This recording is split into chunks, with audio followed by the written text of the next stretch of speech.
오늘 하나님의 말씀의 제목을 은과 금은 내게 없거니와 이렇게 정했습니다. 은과 금은 내게 없거니와. 그럼 뭐가 있습니까? 이제 뭐가 있는지 같이 보겠는데 발이 있었습니다. 다리가 있었습니다. 희망이 있었습니다. 걷는 게 있었고 뛰는 게 있었고 찬양이 있었고 한 번도 안 가본 하나님의 성전에 들어가는 기적이 있었습니다. 그러니까 은과 금은 물질적인 건 없었지만은 그러나 그 안에 발목이 있었고 발이가 있었고 다리가 있었고 힘줄이 있었고 힘이 있었고 일어나는 용기가 있었고 성전 안에 들어가서 하나님을 찬양하는 놀라운 기적의 역사가 있었습니다. 자, 오늘 저와 함께 이제 이런 광경을 같이 보시도록 하겠습니다. 어느 날 우리 본문의 시작을 어느 날 이렇게 이제 시작을 합니다. 우리 형제님 이거 넘겨주세요. 예, 어느 날 one day. 우리말 성경에 번역이 안 되어 있는데 원문에는 one day. 지금 사도행전 2장이 끝나면서 사도들이 모여서 떡을 떼고 가르침을 받고 교제하고 떡을 떼고 기도하기를 전혀 힘쓰는 사건이 있었습니다. 그리고 그 전에 2장 43절에 보면 사도들을 만나며 기적과 표적이 많이 나타나니 그랬습니다. 근데 누가는 그 기적과 표적이 많이 나타나니 한 것 중에서 하나를 지금 우리에게 소개를 하고 있는데 많이 나타나는 것 중에서 하나를 골랐습니다. 왜 골랐겠느냐? 그냥 성경 그냥 적은 게 아니고 그 적은 목적이 있습니다. 이걸 왜 여기다 쓰셨을까? 왜 이 안진뱅이만 고쳤을까? 그 미문으로 들어가는 길에 수많은 사람들이 이제 저녁 예배 시간에 우리 주일날 예배드리기 위해서 교회로 모이는 것처럼 수많은 사람들이 모여서 그 문을 통과하게 되는데 거기 거지가 안진뱅이가 아니면 구걸하는 사람이 한 사람만 있었을까? I don't think so. There are many. 여러 사람이 있었는데 그 사람을 고쳤습니다. 왜 그랬냐는 거죠. 이 안진뱅이 이분은 요즘은 이제 핸디캡이라 그렇게 부르죠. 이 핸디캡 이분은 예년과 같이 아침에 일어났을 것입니다. 그리고 옷을 갈아입고 가족들에 의해서 미문으로 옮겨졌습니다. 그날 하늘은 오늘 아침 비가 왔습니다만은 비가 왔다는 기록이 없습니다.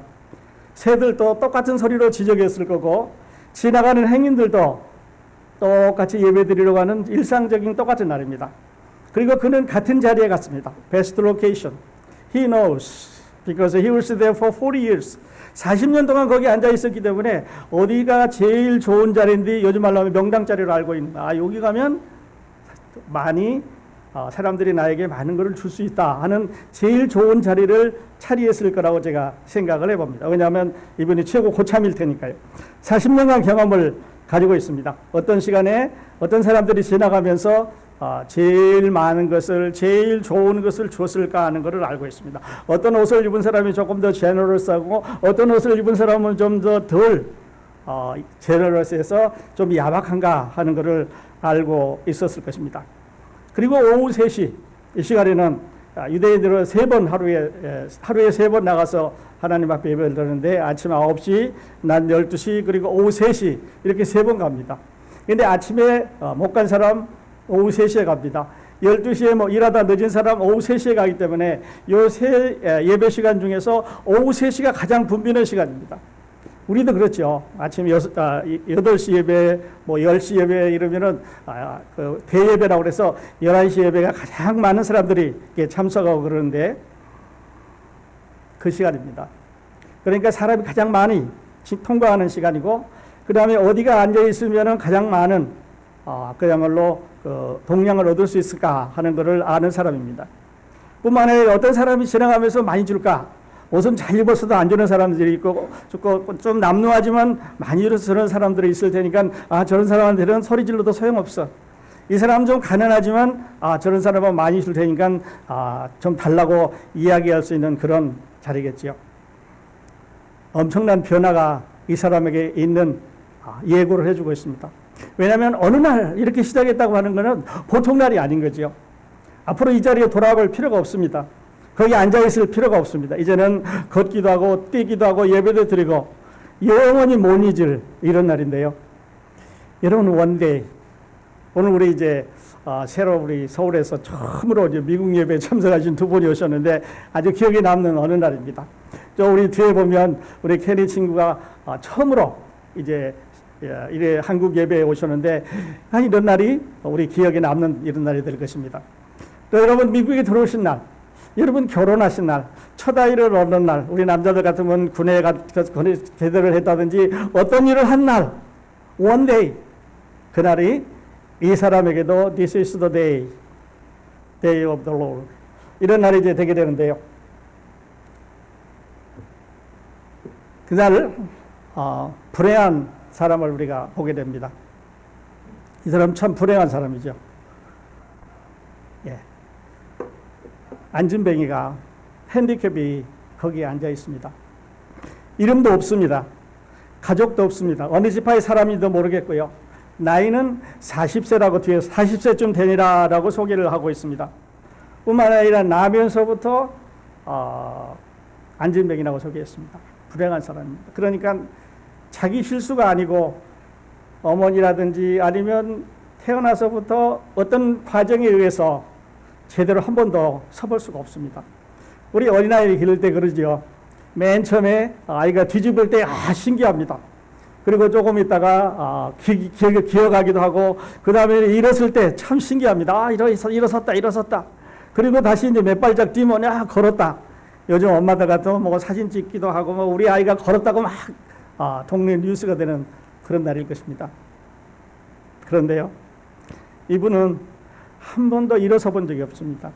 그러니까 한 번도 달려본 적이 없고, 그리고 자기 발로 어떤 일을 해본 적이 없는 사람이니까 다른 말로 하면 불행한 사람입니다. 유대인은 당연히, 특별히 유대인 남자면 당연히 성전에 들어가서 예배를 드려야 되고 하나님 앞에 예물을 바쳐야 되고 유대인 남자로서의 가치를 발휘해야 되는데 전혀 그렇게 할 수 없는, 한 번도 그래 본 적이 없는 아주 불행한 사람입니다. 그러니까요, 아마 이 사람은 부모를 원망했을지도 모릅니다. 어머니, 왜 나를 이렇게 핸디캡으로 낳으셨습니까? 출생을 원망해 볼 수도 있고, 차라리 돈이라도 많으면 내가 그걸 안 하고 집에서 그냥 있는 걸로 먹고 살 텐데, 가난하니까 아마 가난을 불평할 수도 있습니다. 어느 날 비가 오면, 오늘은 비가 오나, 오늘은 동량을 못 나가니까 오프데이구나. 또 지나가는 사람들을 원망할 수도 있습니다. 오늘 사람들이 많이 지나가는데 돈 놓고 가는 사람이 많지가 않아. 또 어떨 때는 하나님을 원망하면서 살아갈 때도 있었을 것입니다. 불행한 사람이죠. 그러니까 태어나서부터 지금까지 생활하는 모든 것이 불행한 사람입니다. 그런데요, 우리는 그 사람을 보면서 참 불행하다 그렇게 말하는데, 하나님이 보실 때 우리 모든 사람은 태어나면서부터 불행한 사람입니다. 우리는 나면서부터 영적으로 보면 안진뱅입니다. 또 장님이고요, 기머거리고요, 벙어리입니다. 하나님의 말씀, 하늘에서 들려오는 이 영광스러운 찬양이 들리고 하나님의 말씀에 이 은혜가 들리는데 듣지 못하는 사람이 있습니다. 또 어떤 사람은 앞을 못 봅니다. 제가 맨 처음에 이제 대학을 졸업하고 직장을 구했는데 그 바로 학교, 제가 출근하는 학교 앞에 맹아학교가 있었습니다. 장인들만 쫙 모여서 가르치는 거지요. 그래서 시간 끝나면 이제 학교에 구경 가서 그들이 어떻게 공부하나 보는 게 참 신기합니다. 어떨 때는 교무실에 앉아서 이렇게 내려다보면요, 이 사람들이 야구를 합니다. 야구공을 던지면, 야구공을 밖으로 이렇게 굴리면 그냥 그걸 그 소리 듣고 야구방망이로 때리고 1루로 뛰어갑니다. 그리고 다시 2루로 가고 3루로 가고 이렇게 집에 돌아오는데요, 아주 기가 막히게 잘합니다. 또 이거 쉬는 시간에 가보면 이 사람들이 유리창을 닦습니다. 눈이 안 보이는데 어떻게 유리창 닦냐면 선생님이 말해줍니다. 이게 더러우니까 더 닦아라. 네, 닦습니다. 칠판도 닦고요, 바닥도 청소를 합니다. 탁구도 치고요. 서로 이야기를 하는데, 그 다음에 그 앞길이 아주 분주한 길입니다. 근데 밖에 나가서는 늘 두 사람씩 짝지 가라 그러는데, 와서 두 사람이 짝지 오고 한 사람은 오른쪽 보고 한 사람은 왼쪽 보고 차가 안 올 때 딱 지나가는데 보면 차가 안 올 때인데 어떻게 그렇게 잘하는지, 우리가 보통 눈을 가지고 있는데도 모를 그런 그 상황을 딱 판단하는데 참 기가 막힙니다. 그런데 그 선생님들이 우리 학교에 올라오면 가슴 답답해하는 게 있습니다. 그 아이들이, 그 학생들이 물어봅니다. 선생님, 단풍은 어떻게, 울긋불긋한 단풍은 어떻게 생겼어요? 선생님, 가을 하늘이 파랗다고 그러는데 파란색은 어떻게 생겼어요? 색깔을 모릅니다. 모양은 손으로 만져서 알겠지만 그러나 디테일한 거 모르지요. 그래서 선생님들이 가장 힘들어한다고 그러는데 우리는 태어나서부터 영적으로 하늘나라의 아름다운 것을 모릅니다. 어떤 게 보면 아내가 눈을 똑바로 뜨고 내 시력이 좋은데 왜 모르냐고 그러는데요. 영적으로 장님들이, 맹인들이 너무 많습니다. 김어버리고요. 우리는 태어날 때부터 안진백으로 이렇게 핸디캡으로 모든 사람은 영적으로 그렇게 불구로 태어났다고 성경은 말하고 있습니다. 근데 이 사람에게 다른 게 하나 있습니다. 이 사람은 그 많은 거지들이 옆에 있었을 텐데 딱 한 가지 다른 거는요. 무언가를 기대하는 사람입니다. 그래서 베드로와 요한이 지나갈 때 무언가를 얻을까 해서 그 사람들에게 소리를 질렀습니다. 이게 다른 겁니다. 무언가를 기대하는 사람, 바라는 사람, 목표가 있었습니다. 내가 동량을 오늘 좀 많이 얻어야 되겠다 하는 목표를 가지고 있었기 때문에 이 사람은 변했습니다. 우리 요한복음에 보면 우물가의 여인이, 사마리아 여인이 우물가에 예수님에게 물 길러 가는 장면이 나오는데 설교는 여러분 너무 잘 들었습니다. 이 여인은 물을 길어야 된다는 목표가 있었습니다. 그러니까 물을 길러 갔다가 오물이 돼서 돌아왔습니다. 처음에는 자기가 마시려고 물을 길러 갔는데 내려오면서는 물동이를 거기다 버려놓고 자기가 우물이 돼서 동네 사람들한테 내가 메시아를 만났다 우물이 됐습니다. 그러니까 물동이가 아니고 우물이 된 거지요. 목표가 있었습니다. 그래서 누가는 이 글을 쓰면서 저는 여러분에게 이런 질문을 했다고 믿습니다. 여러분 오늘 예배에 오셨는데요. 어떤 목표를 가지고 오셨습니까? 오늘 예배 시간에 그냥 11시 예배 시간 됐으니까 가자.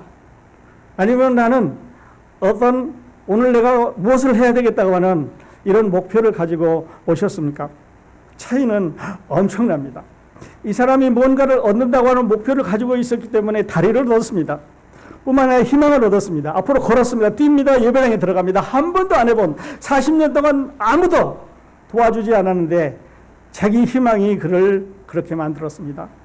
나는 여러분에게 오늘 아침에 이 희망, 여러분에게 희망을 주는 예수 그리스도를 소개해 드리고 싶습니다. 이 사람도 예수 그리스도라고 하는 메시아를 만나서 하나님께서 그 다리를 창조해 주셨습니다. 뼈를 창조해 주셨고 가죽을 창조해 주셨고 머슬, 근육을 창조해 주셨고 힘을 창조해 주셨고 일어나라 그럴 때 일어났습니다. 베드로가 오른손을 잡아서 일어나라 그럴 때 웃기지 마시오. 40년 동안 여기 앉아 있는데 누굴 놀리는 거요? 이랬으면 이 사람은 희망 없습니다. 근데 나사렛 예수의 이름으로 일어나라 하고 손을 잡아 일으켰더니 점프다. 벌떡 자기 다리에 힘을 주고 벌떡 일어났습니다. 점프했다는 말은 손 짚고 되는 게 아니죠. 자기 발에 힘을 주고 업을 했습니다. 그래서 이제 일어났지요. 완전한 변화입니다. 그러니까 이제 오늘 집에 가면 다리에 힘이 생길 거고 일주일 후에는 발목에 힘이 생길 거고 한 달 후에는 다리에 머슬이 생길 거고 그 후에는 걷기 시작할 겁니다. 이렇게 점차적으로 프로그레시브한 게 아니에요. 오늘 이만큼 변하고 내일 저만큼 변하고 그 다음날 조금씩 변해간다고 하는 이런 걸 오프하는 게 아니고 immediately 바로 즉시 컴플리트하게 완전하게 변화해서 걷고 뛰고 점프했으니까 뛰었습니다. 그리고 성전에 들어가면서 하나님을 찬양하는 노래를 불렀으니까 이후에 더 이상 이 사람이 완전하다는 표현을 할 수 있는 언어가 없습니다. 그렇지 않습니까? 핸디캡이었는데 자기 발로 점프해서 일어섰습니다. 걸어갔습니다. 그리고 성전에 들어가면서 찬양을 불렀으니까 모든 사람이 보고 저 사람은 완전하게 나았다고 하는 것을 인정할 수밖에 없던 거죠. 완전히 변화했습니다. 그렇다면요, 여러분은 어떠세요? 여러분은 영적으로 이렇게 완전히 변화한 사람입니까? 나는 이제 오늘 간다고 하더라도 하나님 앞에 분명히 갈 수 있다는 확신을 가지고 있으십니까? 나는 누가 뭐래도 하나님의 성경책에 내 이름이 올라 있어. 나는 누가 뭐래도 거듭난 확신과 경험을 가지고 있고 성령이 내 안에 있어 라는 확신 여러분 안에 있으십니까? 아니면 조금 더 말씀드리겠지만 이 사람처럼 앉아서 구걸하십니까? 나는 돈을 구걸하는 게 아니고요. 오늘 예배에 참석해서 지난 한 주일 동안 하나님 앞에 내 죄 고백하고 조금 더 가벼운 마음으로 예배당 나가기 위해서 자기 만족을 위해서 오셨습니까? 아니면 내가 하는 일이 답답하고 잘 안 되니까 하나님 이것 좀 도와주십시오 하고 하나님한테 구걸하러 오셨습니까? 시험을 잘 봐야 되겠는데 하나님 시험 좀 잘 보게 달라고 하나님한테 요청하러 오셨습니까? 이것은 구걸입니다. 우리는 돈을 구걸하고 우리는 명예를 구걸하고 우리는 안전을 구걸하고 쾌락을 구걸합니다. 기쁨을 구걸하는 거죠. 아편처럼 그냥 하루 예배 드릴 때 기뻐서 하늘나라 갈 것 같았는데 풍선이 콱 불어나서 좋은 찬송 듣고 좋은 찬양도 듣고 말씀도 듣고 좋은 친구들 많아서 천사처럼 악수하고 기도했는데 파킹장에 내려가서 앞사람 지르면 바람이 다 빠는 거죠. 그래도 오늘 내가 하나님한테 은혜 받았으니까 내 앞으로 가십시오. 그래도 나는 하늘나라 갈 수 있는 사람이니까 당신하고 다르니까 차선 바꿔줘도 괜찮습니다. 여유가 한 개도 없어졌어요. 여러분의 이 40년 된 핸디캡 이 사람처럼 확실한 이런 변화를 가지고 있습니까? 이 마지막에 보면 이 사람이 베드로와 요한을 붙들고 성전에 들어가면서 찬양을 했습니다. 그런데 참 신기한 거는요. 베드로와 요한이 그 사람을 고쳐줬을 때 내가 이제 고쳐줬으니까 찬양 불러라 이게 말한 적이 없어요. 성전에 들어가면서 찬양하는데 누가 그거를 강요한다든지 아니면 그를 가르쳐준다든지 누가 그에게 어떻게 하라고 말한 적이 없는데 이 사람은 찬양을 하면서 갔다고 하는 게 놀라운 사실이에요. 하나님의 은혜를 받으면 하나님을 찬양하게 되어 있습니다. 여러분 이제 저는 찬양을 잘 못하는데 여러분은 찬양을 감사를 하는데요. 왜 하십니까? 은혜 받으셨으니까 하신다고 그렇게 대답하실 수 있기를 바랍니다. 다시 이제 이 안진뱅이 사건. 우리는 이런 사건을 이제 바라보면서 구약 성경에 이사야서 64장에 있는 말씀을 생각해 보게 됩니다. 나는 아니야. 좋은 옷 입고 나왔고 하나님 앞에 어려서부터 계속 교회를 안 했고 이 사람 40년간 다녔습니다. 성전 문 앞에 앉아 있습니다. 그러니까 은혜를 최고로 많이 받을 수 있는 자리죠. 길이 시장 길이 아니라 성전으로 들어가는 길인데 그것도 사람이 가장 많이 다니는 길이고 가장 아름다운 미문이라는 자리입니다. 그렇게 본다면 아마 가장 부자가 다녔을 수도 있습니다. 성전에 들어가는 문이 9개가 있는데요. 그 중에서 제일 좋은 자리 이 고참이 갈 수가 있습니다. 그런데 그거에 들어갔는데 한 가지 불행했습니다. 여러분 우리도 그렇게 될 수가 있지요.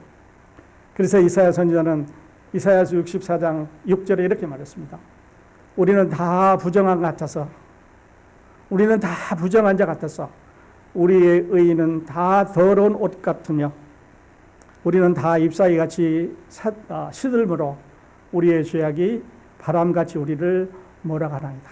해달에 중요한 것은 우리의 의인은 다 더러운 옷 같습니다. 깨끗한 것 같지만 하나님이 오실 때 이렇게 더러운 이런 우리 모습이라고 말하는 거죠.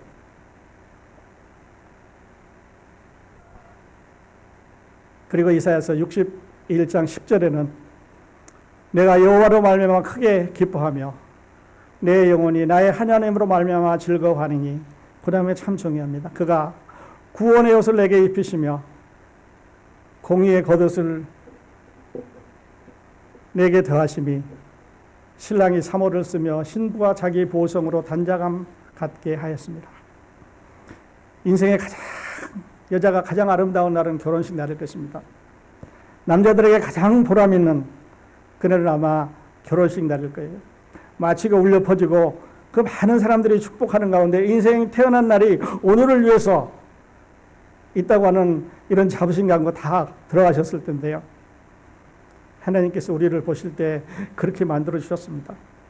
우리의 의가 더러운 걸레조각 같았습니다. 우리의 모습이 하나님 앞에 서기에 부족했습니다. 여기 떨어져서 빵꾸나고 여기 떨어져서 살 보이고 여기 조금 긴 것 같았는데 보기에 어그리했습니다. 그런데 하나님께서 구원의 옷을 입혀주셨고 공의의 옷을 입혀주셔서 아름답게 이렇게 만들어 주셨는데요. 바로 이 40년쯤 되어 있는 안진뱅이 핸디캡 이 사람이 이날 이렇게 아름다운 모습으로 변화할 수가 있었습니다. 그 다음에 볼 수 있는 게 이제 베드로와 요한인데요. 베드로와 요한 항상 짝꿍입니다. 피터 앤 존. 어디를 봐도 사도행전은 어디를 봐도 존 앤 피터라고 이름을 이렇게 리버스로 바꾸는 데가 한 군데도 없습니다. 항상 베드로와 요한. 그리고 또 하나, 요한의 말은 사도행전 전체에서 한마디도 not even a single word, 한마디도 not written, 기록되지 않았습니다. 그러니까 늘 짝꿍으로 같이 다니지만 동네 친구입니다. 갈릴리 여부 출신이죠. 학교 가방끈이 짧은 사람들, 문화의 혜택을 받지 못한 사람, 가난한 사람들입니다. 이렇게 동네에 같이 태어나서 자란 사람들을 우리는 배꼽 친구라 그러죠. 우리가 어렸을 때는 지금처럼 뭐 이렇게 복잡하지 않으니까 그냥 겨울에 가서 같이 수영도 하고 그랬는데 배꼽 친구라고 그래요. 어렸을 때부터 친구입니다. 그리고 같이 이렇게 늙어가면서 오랫동안 사귀어가는 사람들을 지기라 그러죠. 20년 지기, 30년 지기, 평생 지기. 이런 오래된 친구들이 있을는데 이 베드로와 요한은 배꼽 친구면서 평생 친구면서 영원까지 같이 간 친구입니다. 몇 명 안 되는 친구예요. 베드로와 야고보와 요한과 예수님의 제자들 중에 그 갈릴리 바다에서 같이 살았던 이 배꼽 친구들이 세상을 변화시켰습니다. 온 세상을 바꿨습니다. 그리고 그 복음이 여러분과 저에게도 왔는데요. 두 사람을 짝지어서 보냈습니다. 왜 베드로만 보내도 되는데 요한은 아무 말도 안 하고 그냥 따라만 다녔는데 나이가 많은 베드로하고 그 다음에 그 제자들 중에 제일 나이가 어렸던 요한을 딸려 보냈을까? 거기에는 이런 이유가 있습니다. 마가복음 6장에 보면은요, 또 누가복음 10장에도 기록이 됐는데 예수님께서 제자들을 훈련시키기 위해서 인턴으로 내보내시기 위해서 난 나가서 훈련하고 돌아오라고 인턴을 내보냈습니다. 그때 예수님은 혼자 보내시지 않고 반드시 짝을 지어서 보냈습니다. 두 사람씩. 한 사람이 가다 실수하면 다른 사람이 커버를 해주고 한 사람이 가다 넘어지면 다른 사람이 일으켜주고 아마 우리들에게도 이런 것을 말씀하시고 있지 않나 싶습니다. 수많은 사람들이 지나간 그날 베드로와 요한이 지나가면서 거기에 앉아있는 사람에게 우리를 보라 그렇게 말합니다. Look at us. Look at us. 우리를 보라. 지금까지는요. 사람들이 지나가면서 동전이나 던져주고 가난하다, 불쌍하다, 안 됐다 그냥 동량은 줬는데 우리를 보라 아니면 나를 보라고 아이 컨택을 한 사람은 이 사람이 처음 사람이었을 것입니다. 주면 됐지. 가진 것도 없는데 나를 보라고 말합니다. 아이 컨택을 하고 나서 이 사람이 안전뱅이가 쳐다봤습니다. 핸디캡 사람이 아마 물끄러미 쳐다봤겠지요. 그러니까 오늘 말씀의 토픽대로 은과 금은 내게 없거니와 없습니다. 사실 없습니다. 내게 있는 것은 내게 주노니 내게 뭐가 있습니까? 예수 그리스도가 있습니다.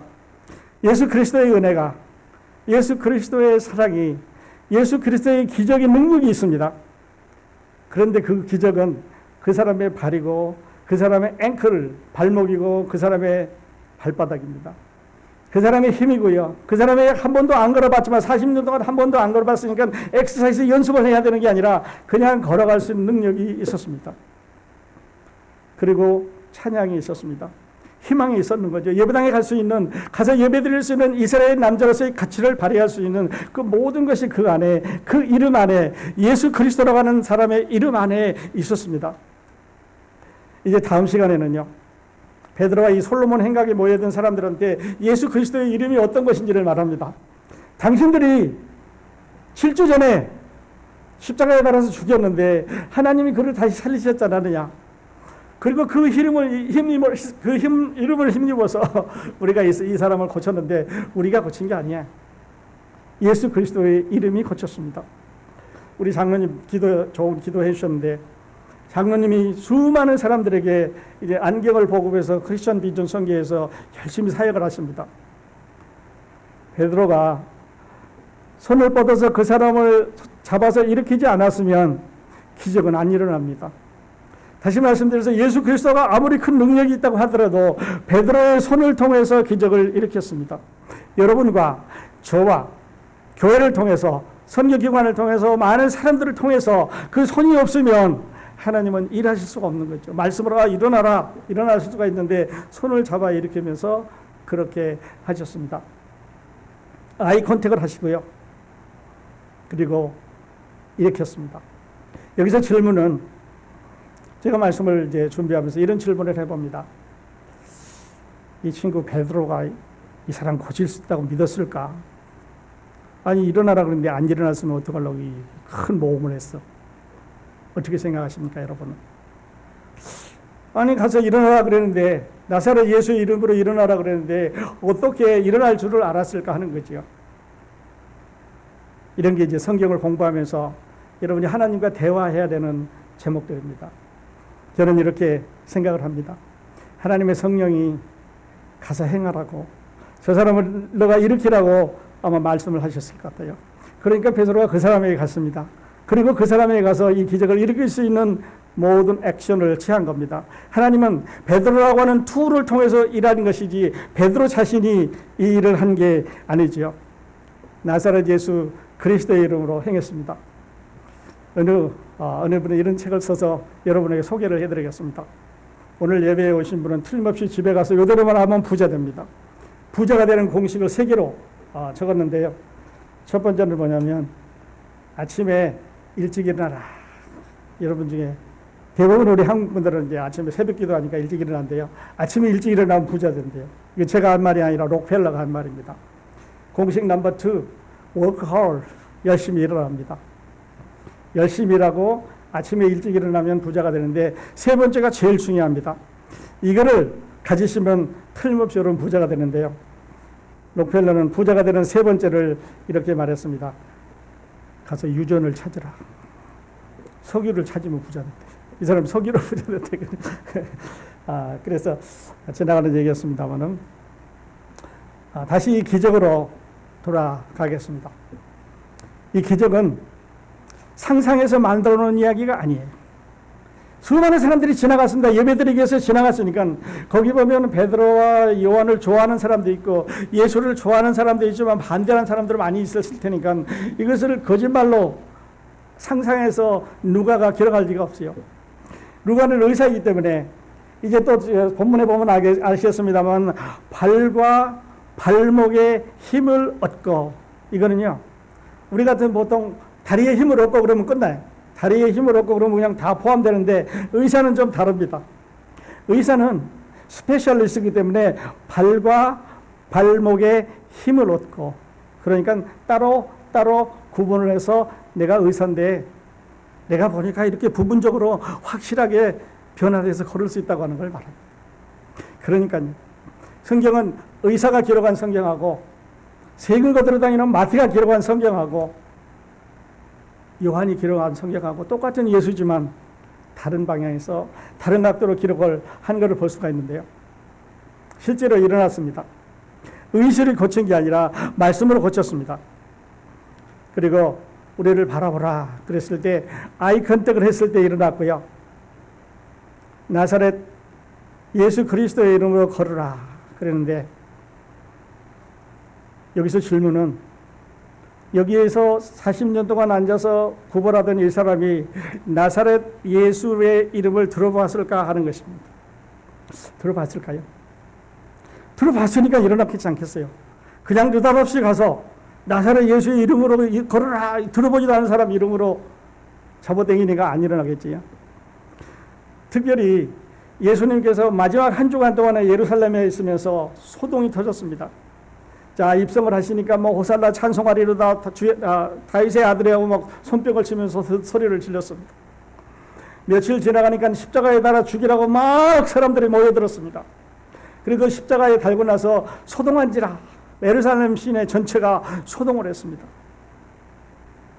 이 사람 여기서 구걸하는데 지나가는 사람들을 통해서 나사렛 예수가 오늘은 장진 고쳤대. 나사렛 예수가 죽은 사람 살렸대. 나사렛 예수만 만나면 산대. 근데 누가 나 좀 데려다 주지 않나. 이 사람 마음속에 나사렛 예수가 그리워하는 그런 마음이 있지 않았을까요? 저는 들어서 알고 있었다고 생각을 합니다. 왜냐하면 그 큰 길, 미문이라고 하는 그 길과 유대인들이 수없이 다니는 기도의 길목이기 때문에 들어가면서 나가면서 수많은 사람들을 통해서 이렇게 이야기를 했다고 생각을 합니다. 그러니까 자기에게 찬스가 왔을 때 나사렛 예수라고 하는 이름이 들려졌을 때 그는 그 이름이야말로 나를 고칠 수 있다고 하는 확신을 가지고 있으니까 따라서 일어났습니다. 여러분, 여러분은 이 나사렛 예수 어떻게 알고 있으십니까? 이름만 알고 있으십니까? 아니면 그분이 여러분의 그 불치의 병을, 여러분이 도저히 고칠 수 없는 죄의 병을 고칠 수 있는 구주로 알고 계십니까? 이 사람의 기적은 완전했습니다. 영구적이었습니다. It's perfect, it's permanent. There is no condition. It's not a partial, it's not a temporal.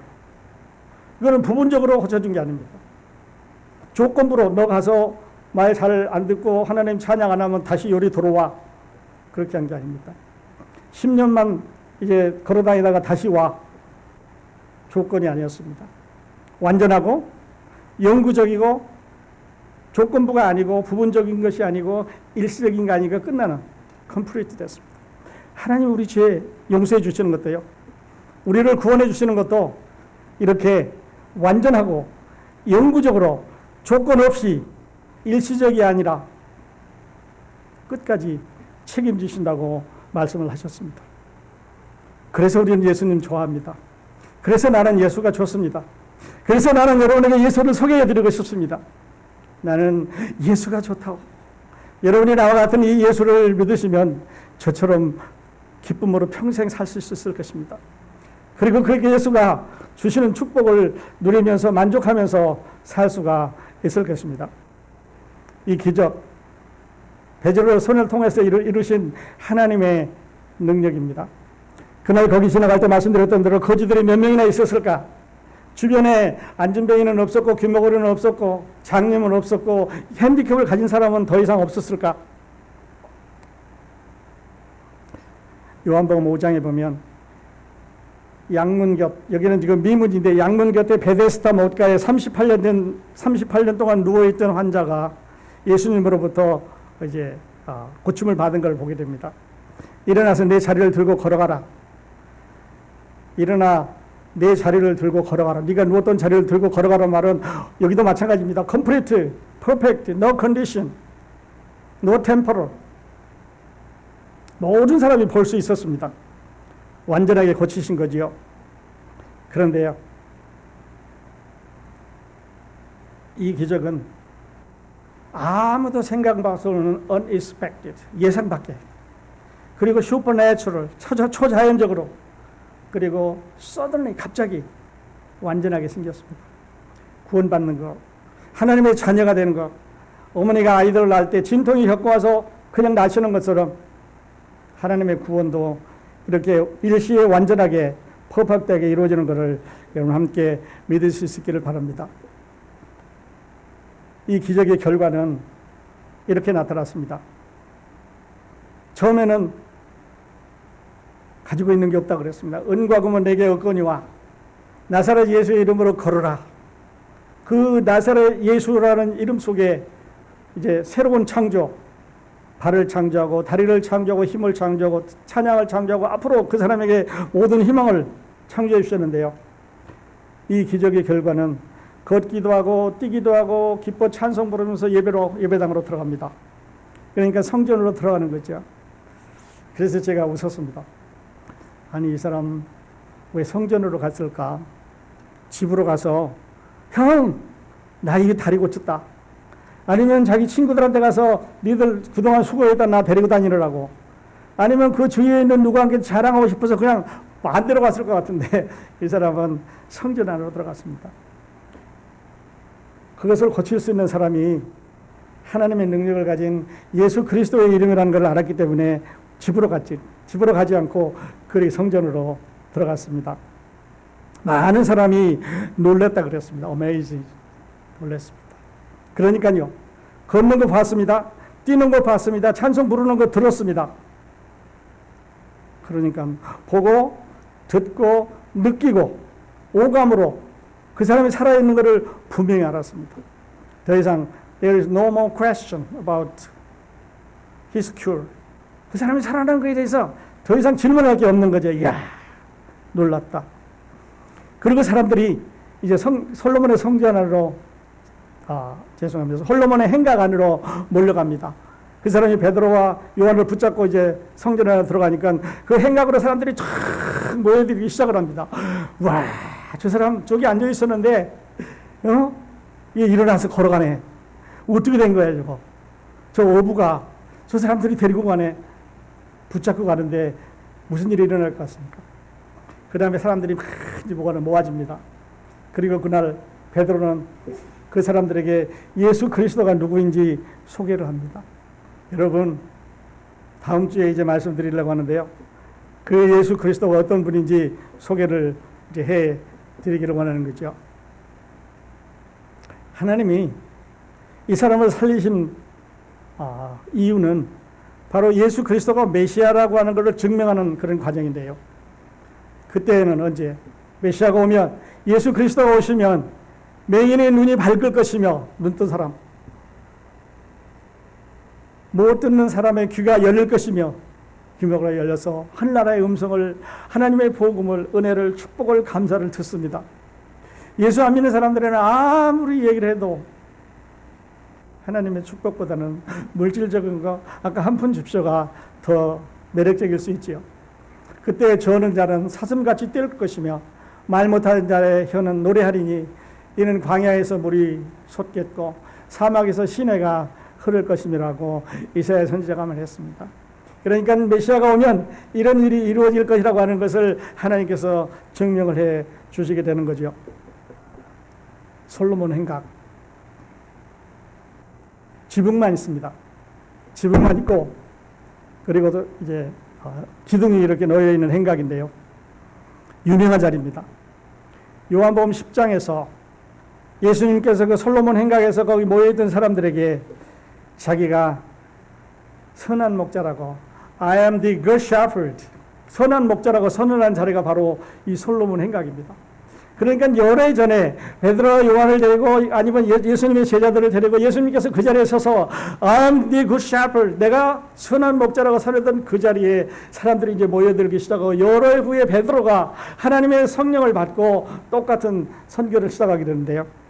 다음 주일에 말씀을 드리도록 하겠습니다. 오늘 저는 이렇게 이제 말씀의 결론을 내고 싶습니다. 두 가지 질문을 드리겠는데요. 여러분, 누가가 왜 이 기적을 기록했을까요?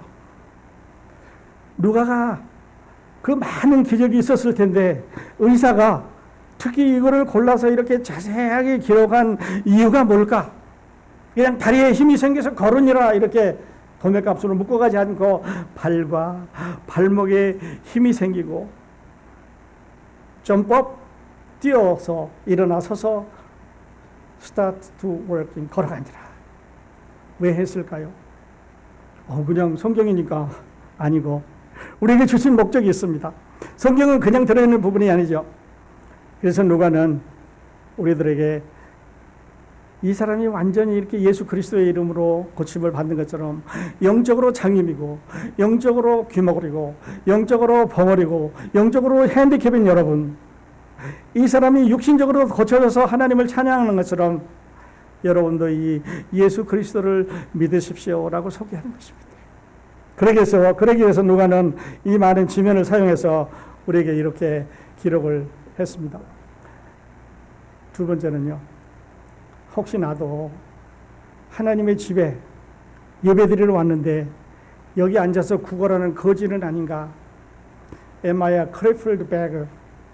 나도 혹시 거지는 아닐까?